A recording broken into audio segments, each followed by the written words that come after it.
Hi, this is Gayle with BERNINA of Naperville, and welcome to Super Bowl Sunday. And I can't think of a better way to celebrate than with our fat quarter of the month for February. Well, it's really sweet themed because, Valentine's Day is right around the corner. So we're going to do stitch and flip foundation piecing that's embellished, and we're going to add a little reversible applique frame to it. And the added pièce de resistance is that I'm going to show you how to use the Q20 and do some really simple beginner ruler working with it. So hope that you like that. Our featured machine that we're going to be sewing on today for the stitch and flip and the decorative piecing is this new, almost like candy itself, K-Facet Special Edition mint colored BERNINA 475. But before we get started with our sewing tutorial, I just wanted to take a moment to congratulate Jim McMahon and the Chicago Bears and hope that they have a glorious Super Bowl today. Oh, oops, that's embarrassing. All right. Okay, Joe Montana and the San Francisco 49ers. Oh, he retired? Okay, well, anyway, nonetheless, regardless of the team, we know at least one of them is going to be named after a bird of prey, right? It's not the Cardinals? All right, well, we better go to this tutorial because I give a horrible sports report. So I designed this month's project in my BERNINA embroidery software with that quilter application. I have Designer Plus and that comes with it. So I've created 4 heart crazy quilt blocks that we're going to make. And every single block has a 6.5-inch square. Now I cut them 7 inches because I'm going to trim them down after the applique process, but I used the little word fabric for that. Then I took the little candy lollipops with the heart and saved those for the 1.5-inch strips for the sashing and for the 2-inch strips for the binding. I couldn't cut these cupcakes up that much, so I saved 18 inches of it, a square for the backing, and then I used the rest to cut into some little strips here. So the chocolate, the strawberries dipped in chocolate, this little peachy fabric, and the little cherries in the heart shape are all going to be used for this crazy foundation that we're using. So I'm using a little bit of a stabilizer that is, it's a poly mesh stabilizer. It's cutaway, so we're going to use it, but we're not going to get rid of it. We're just going to leave it there rather than using like a muslin foundation. So typically with crazy quilting, you have a foundation piece that you stitch and flip onto, and that is what these poly mesh pieces are. And I am providing you with a heart template this month. You can go ahead and just print it out and cut it exactly right out on the line and then trace that onto the poly mesh. And then the idea with this is we're going to take our little scraps, and I want to tell you there's no cutting sizing for this. Just cut some narrow, some wide, and you're going to have some long pieces that will reach from one end of the heart to the next. And in my case, I have some of these little cherry pieces like this that I'm going to use, and then I'll stitch that, and then maybe I'll put some chocolates down here. But when you stitch and so I'm here on this BERNINA 475 Quilters edition that happens to be that super cute mint cave edition. I mean, how could I resist using this, right? Especially for such a wonderful project like our little cute hearts. So the machine comes with like your standard foot like this, that's the number 1, and it comes with a patchwork foot number 37 like this one, and then also I added some extra feet for this project this month, and I am using the number 34 foot. It's clear so I can really see where to stitch with this. So this is the first foot that I'm going to use. I'm also going to use a number 20 foot. That's an open toe foot for doing decorative stitching, and we're going to do some decorative stitching.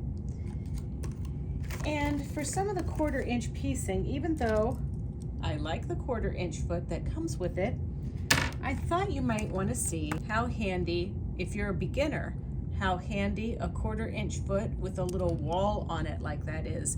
And this is a number 57 foot for, you know, it's kind of like the bumpers in bowling. It's got that little guide right on the side that you bump your fabric up to get your 1/4 inch seam allowance. First thing I want to do is line up my long piece to cover the kind of the longest portion of the heart there. And some of these I'm going to do on the diagonal, and some of these I want to do straight across, just to kind of mix it up a little bit. So I have my cherry piece, my longer piece right side up, my dipped piece right side down, and I'm not going to pay that much attention to my seam allowance. I'm going to go ahead, lower my presser foot, and stitch. And then once I get to the end, this machine has a thread cutter. I can cut, lift, and pull away. And then I can just take my fingers and finger press that piece over, and then I'm gonna add a little peachy pink piece to cover this piece right here. So now I'm gonna go ahead and stitch again, using my knee to lower that presser foot down and stitch. Cut, lift with my knee, and pull away. And now the idea is that we want to cover all of that area within that tracing that I did. So we have one more little piece to cover, and I'm going to go ahead and use just a wee piece of my cupcake fabric here.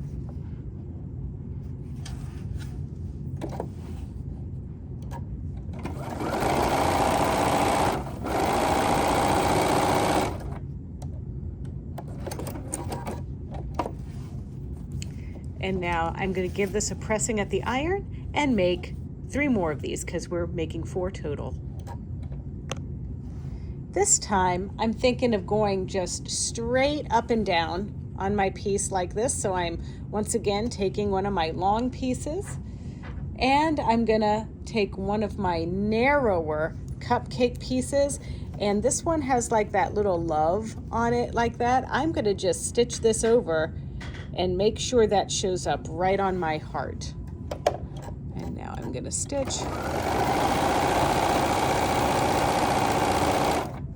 cut, lift, and flip, and see what this looks like. Oh, that's gonna be so cute right there on the heart. Now let's go on the other side, where I'm gonna do a piece of pink and stitch that on, cut, lift, and flip that over. So that side of the heart is done, and I just have a little sliver over here.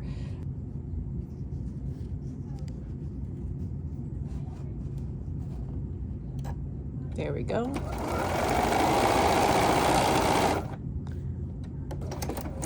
Cut, and this one's ready for pressing. For our final piece, I'm going to try to put these on in kind of a zigzaggy formation.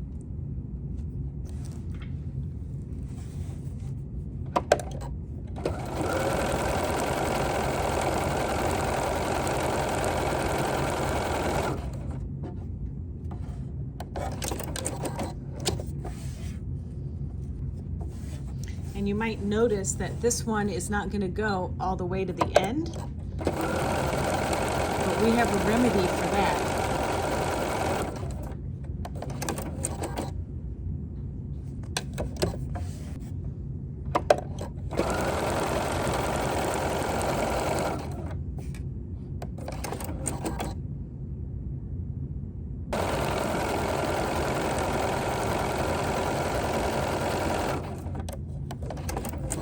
This is just another way to play around with your stitch and flip.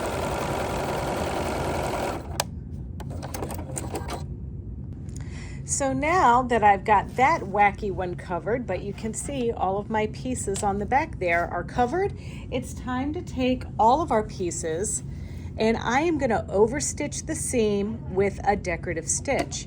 And I am going to use stitch number 1320 and stitch number 1321. I'm not going to use them both at the same time, but I'm just going to toggle back and forth between these two cute little stitches. And I'm going to be threading up my black 40 weight cotton Metler thread. It's just a little bit heavier and it'll give us a really cute result. I'm switching the foot to the number 20 open toe foot because this way I can see exactly where I'm stitching. And you might notice under here, see that white thread? I'm not changing my bobbin because we're just doing this for decoration. And so I'm gonna keep my white regular piecing thread, which is my 50 weight Metler under there. And I'm just gonna be stitching with this black Metler 40 weight thread for our decorative stitches. Now I've used stabilizer under here, that poly mesh stabilizer, so I should not need to put any other stabilizer under this piece. So I'm going to start off with stitch number 1320, which are these little X's, and I'm lining this up right in the middle of my foot. And this is going to do a little Xy stitch just like this. And then as I stitch that straight line in the middle, it's going to go right down the middle of that seam, kind of hiding that thread.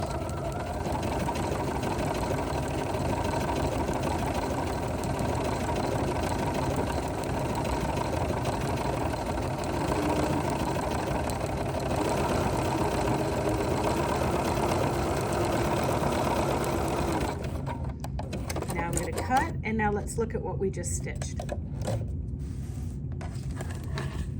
Pretty cute, huh? So I'm just going to cover all of our seams on all 4 of our hearts with either this crisscrossy, cross-stitchy type of stitch or that other stitch that you'll see me do in just a moment. So when we get to a corner like this, I'm just going to start right in that little interval.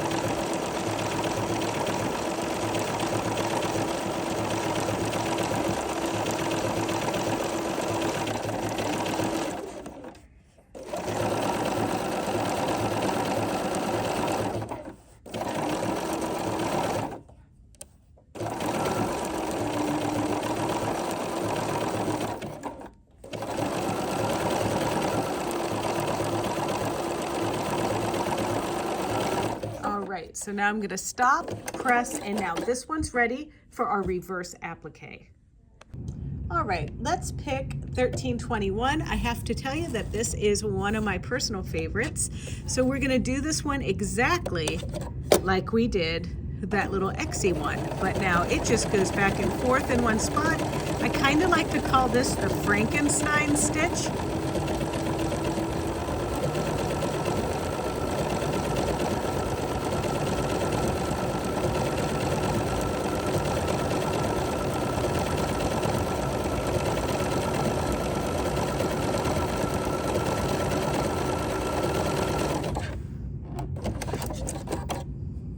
By the way, when you're doing this and you feel like you're starting like at the middle of a design and you want to start at the beginning of the design, once you start making a stitch, you get this little kind of ghost icon here. Well, that's pattern begin. And notice when I press that, it went back to the beginning of the stitch. So this might be something that you would like for your piece when you're stitching it.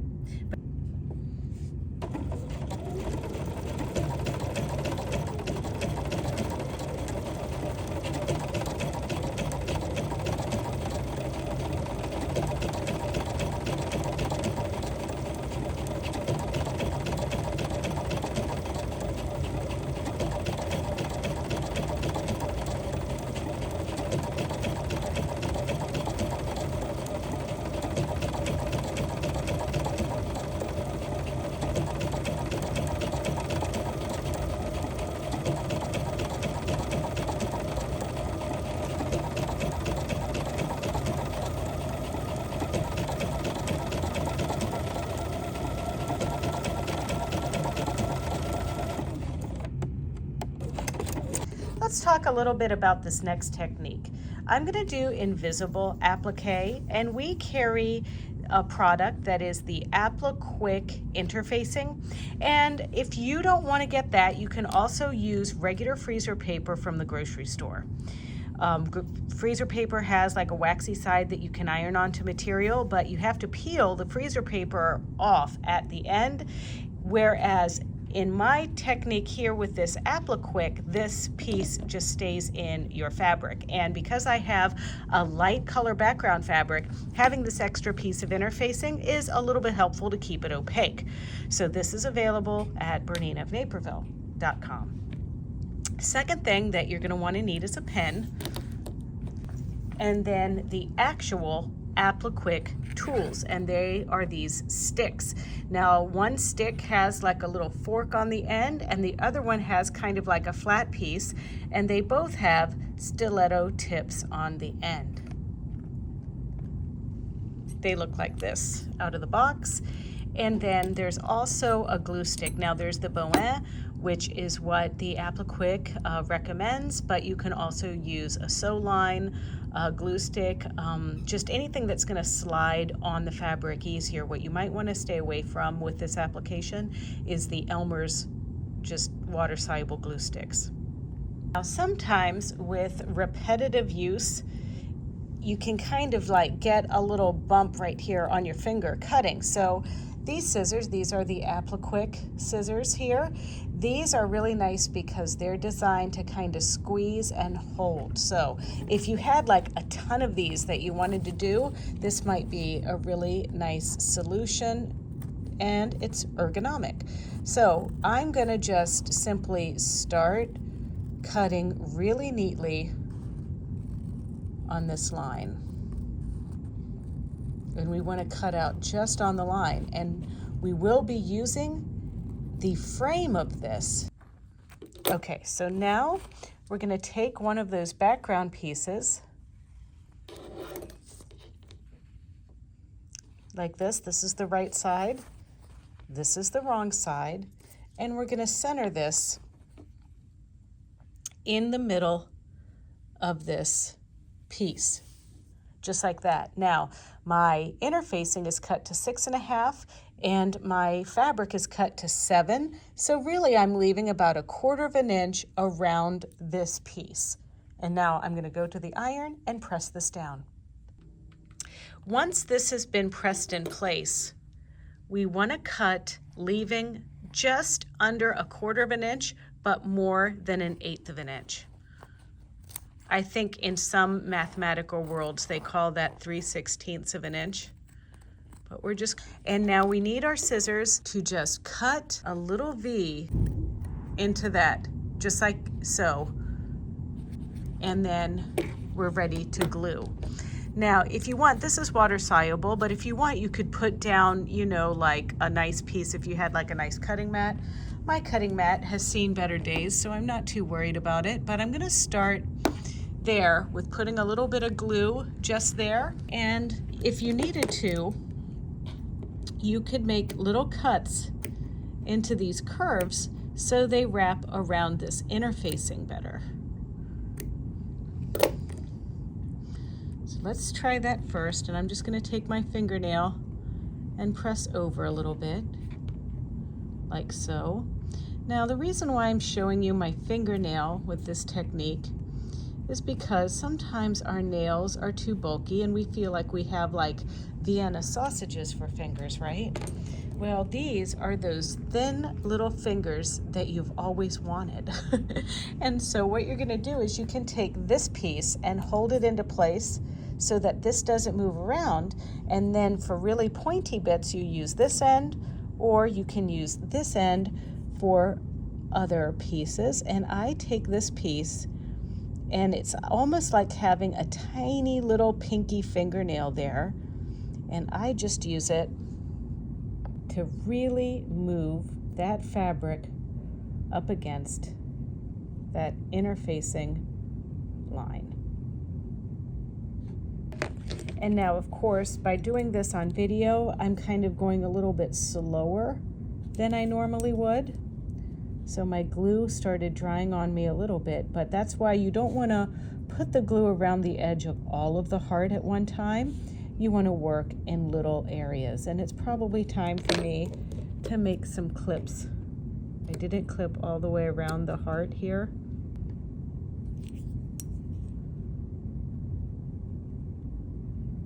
But the idea is the more curves you make and the more careful you go around this edge, and sometimes it's a good idea when you're clipping and you're doing this,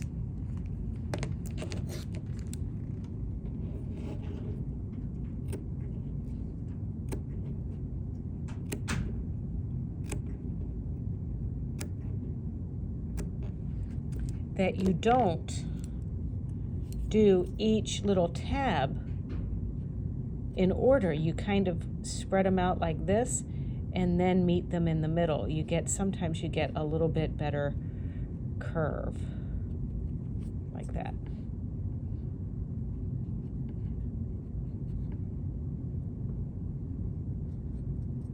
Let's get this little tip over. Really push that out.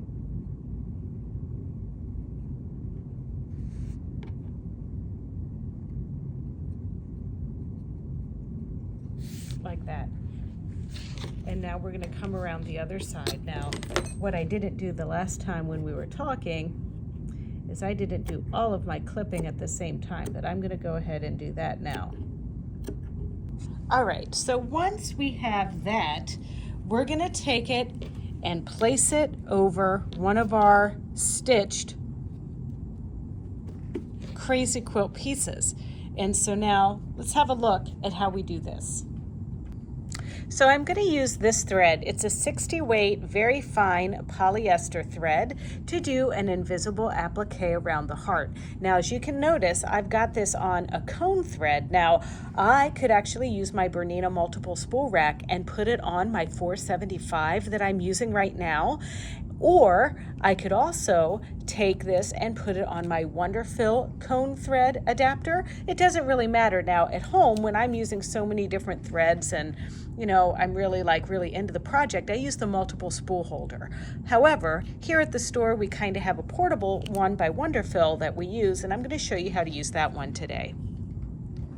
Now this little guy is pretty big. When you get it out of the box, you have this as a separate piece.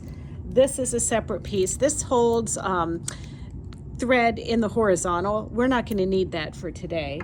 And then you get 3 spool pins down here at the bottom. Now, obviously, this has multiple purposes. So you could put slippery cording thread in there for your serger. There's just all kinds of reasons that you might want to use this. But for my simple application today, I'm just using it as a supplementary thread stand. So I've got that there, I've got my spool here, and now I'm going to come up through here from the back through the front, just like that, and then I'm going to go over here to my machine, and now I'm going to thread. Now, of course, I'm going to take this black thread off because I am not using that anymore, but now I'm going to go ahead and thread with my bottom line. Here's something that you might want to keep in mind. Thin thread means thin needle. So I have a size 70 embroidery needle in there right now. And then I'm going to be using a tiny stitch. It's in my quilting section, and it's stitch number 1316. And when I use stitch number 1316, I like to move my needle all the way to the right so that I can anticipate where that needle is going to land.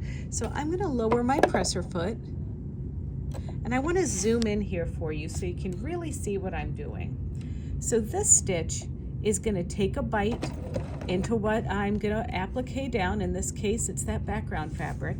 But then it's going to do a straight stitch, tiny little straight stitch, just off of the fabric. And so I'm using the inside of the toe of this open toe number 20 foot to guide that folded edge that we created with our Apliquick tools. And then I'm using my knee lever ever so slightly to pivot and adjust as I go around this shape.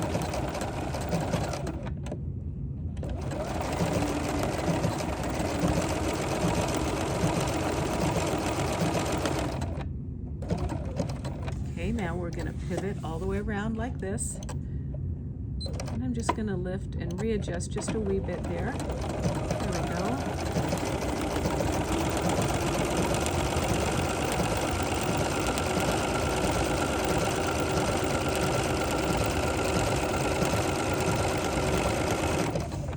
And you always want to try to pivot with the needle on the right of what you're appliquing. And the same when you get to an indentation like this. And then once I get back to where I started, I oversew just a little bit like that. Okay, so these are a little bit bigger than they need to be, and I happen to have a 6.5 inch square ruler. So I can just line these up here, and I'm looking to get at least 1/4 inch around my heart. And it's about 3/8 of an inch on each side for these, like I lined them up. So I'm just gonna go ahead and trim all of these with that in mind. Okay, so when we sew these together, we're gonna sew this to this to this. Then we're gonna sew this to this to this, and we're gonna press towards that sashing there. That's what we're calling this piece in between. And then we're gonna sew this piece to this piece to this piece, but I'm going to show you when we get to that point how to make those little registration marks. And 1/4 inch seam allowance, please. So let's put that 57 foot on our machine.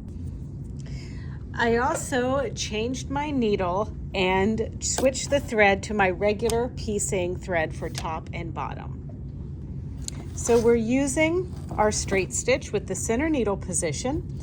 And I'm just going to place my pieces that I've cut here, lining up our raw edges together, right sides together, of course.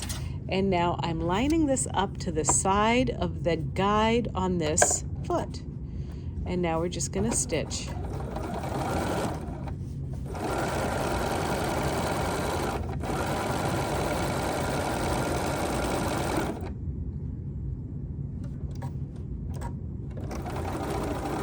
But you can see here, I'm just lining that fabric right up against that guide. That's exactly 1/4 inch away to the right of the needle.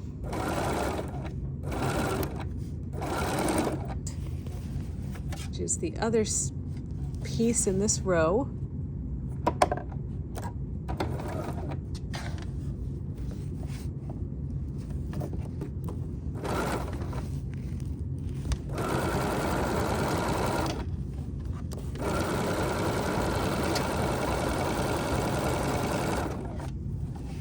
Now our last piece.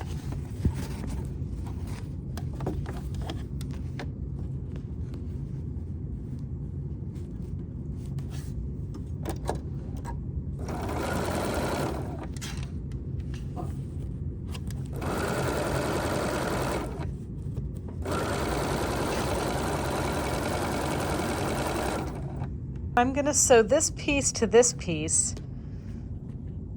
lining up my ends and my ends like that, and stitch 1/4 inch, and then I'm going to press over. Then I'm going to come back because I have to add some registration marks to make sure that this lines up perfectly. To line this up, we need a ruler and a water-soluble pen. And I'm lining the seam up here, and I'm just pretending like that seam carries to there. Then when I stitch this together, I want to make sure that this seam falls in that area just there. That way I get a nice, perfect intersection on this little quilt. So I'm gonna pin that seam with my line so it's right up against that drawn line. And we're gonna do the same with that seam and that line, and you can see it's already exactly in the right spot.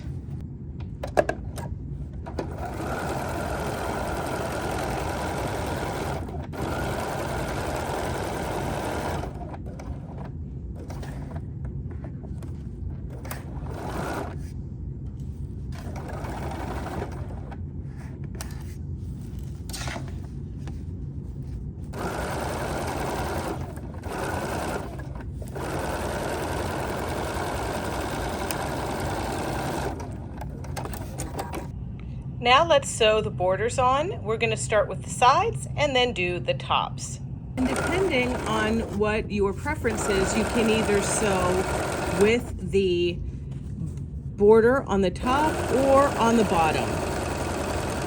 I sometimes like to sew with my pieced piece on the top because I can keep track of my seams, and because this interfacing that we put in here is a little bit heavier, sometimes the heavier piece is nicer to stitch on top.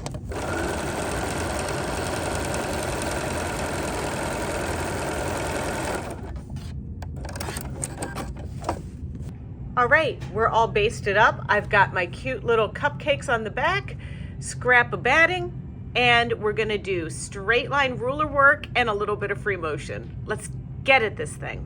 Okay, so here I am at our Q20 sit down. I've got the ruler work foot number 96 on here. I've got my Bernina straight edge ruler, and all I'm gonna do in this application, I don't need to quilt the dickens out of this, you know. All I want to do is go down the middle of the sashing, around the middle of the sashing in the border, and then I want to do some, maybe a little bit of free motion work in the white areas of this, and that's it. And I'm also going to show you how I sew the bindings on using a long arm. So I'm going to start right at the edge here. And I have programmed the heel of my foot control to do a knot. And on a long arm, a knot is where you put the needle down, the needle goes in and out and raises the presser foot so that you can pull that bobbin thread up. It's so easy, I just love it.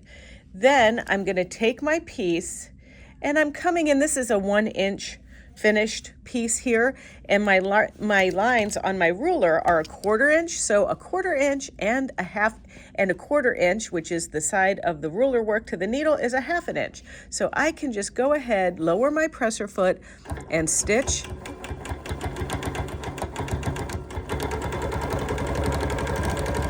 right down through the middle of the sashing. Now, another benefit of the Q series is that under here is the stitch regulation. So I can use any foot and still have stitch regulation, as opposed to our domestic machines when we have our normal Bernina stitch regulator unit and it shines the light down on top. We only have the BSR, we don't really have the ruler work capabilities. Now I know what you're asking. There are some aftermarket attachments for the Bernina stitch regulator that you can do ruler working, but it's not ideal because you only get a very small area where you can line this ruler up, and I personally just don't find them to be helpful at all, but to each his own. And I'm going to go all the way down this piece here.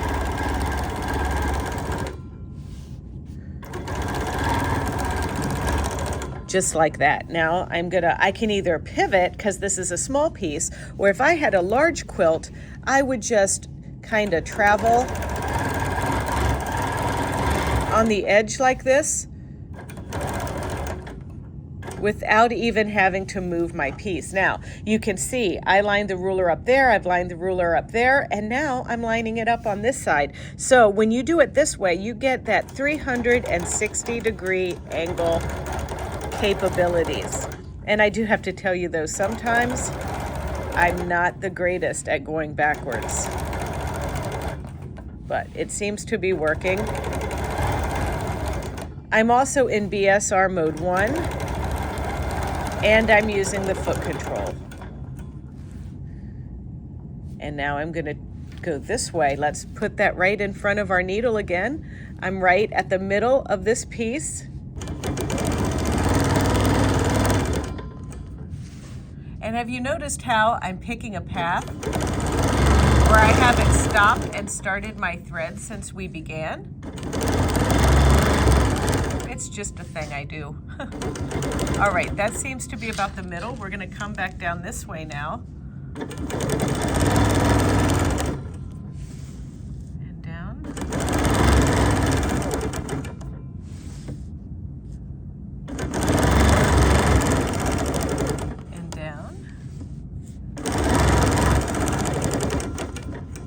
Now that's about the middle, and I'm gonna line this up now behind my foot. So now we can see I've been on all four sides of this foot.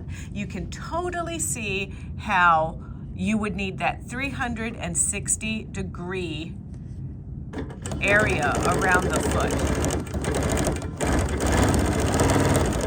Now, for those of us that would be doing this on our domestic machine, you just have to be careful with how fast you make the machine go versus how fast you move your hands. Now, I have one more seam to go, so I'm just going to travel in the seam allowance here to get to the middle of this sashing in the middle. There we go. And I'm lining up my ruler, and I'm going to go across.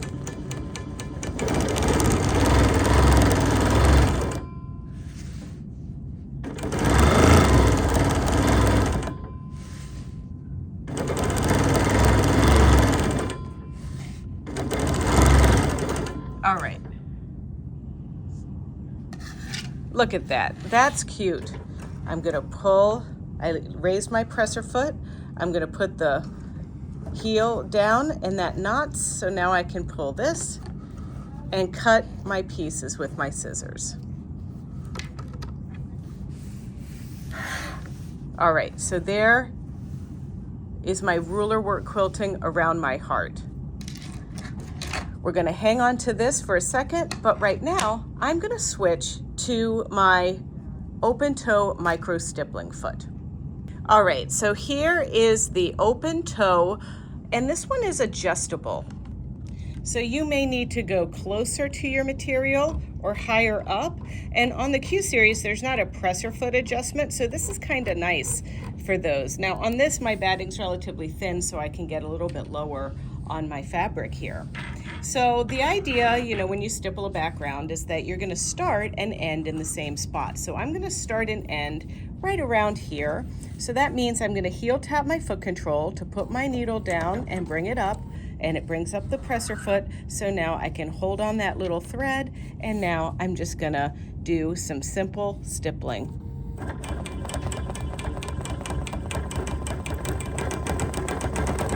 And I'm not gonna really do micro stippling here, but I want it to be like cute and round.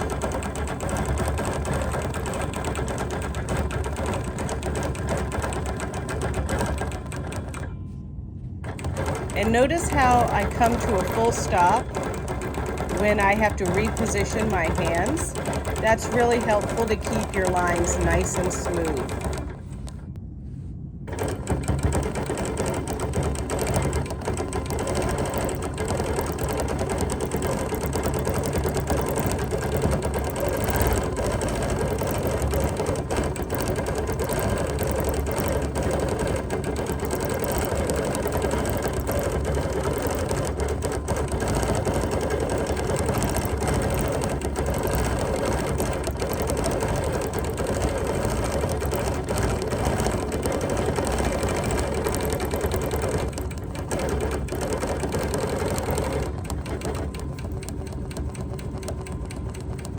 All right, so then I'm gonna lift that presser foot, pull my thread, put the heel down again, and that's gonna help me pull that thread up through the top from the bobbin so I can cut it.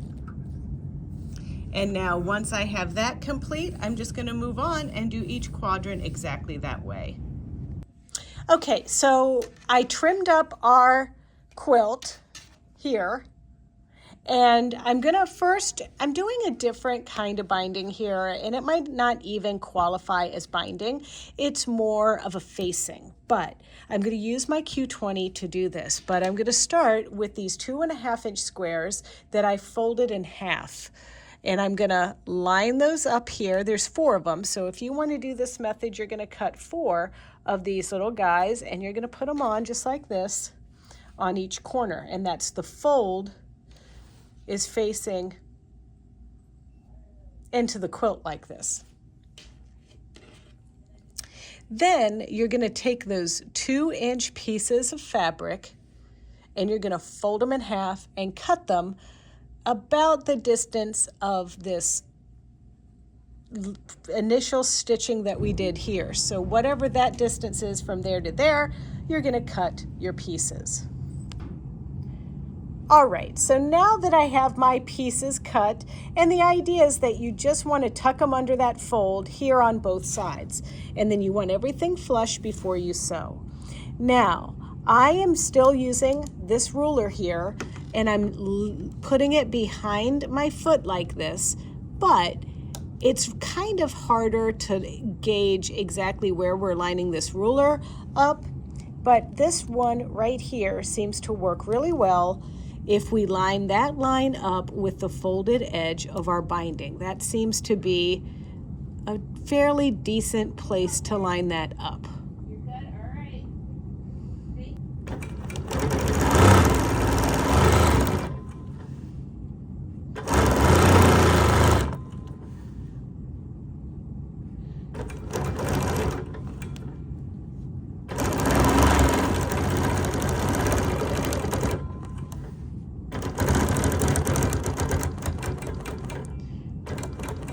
And we're going to sew right to the edge like this. We're going to turn around and we're going to put another one of these pieces into position.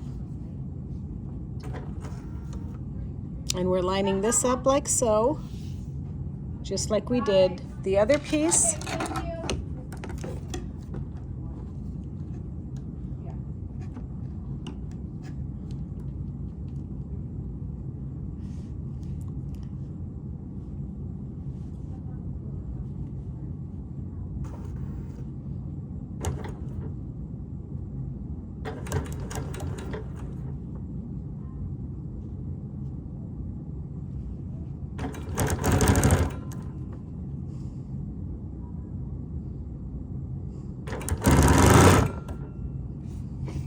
And once you've put the binding on, you're going to cut your corners so we can turn it inside out nicely. And we'll turn it inside out, and I like to use my OESD point turner.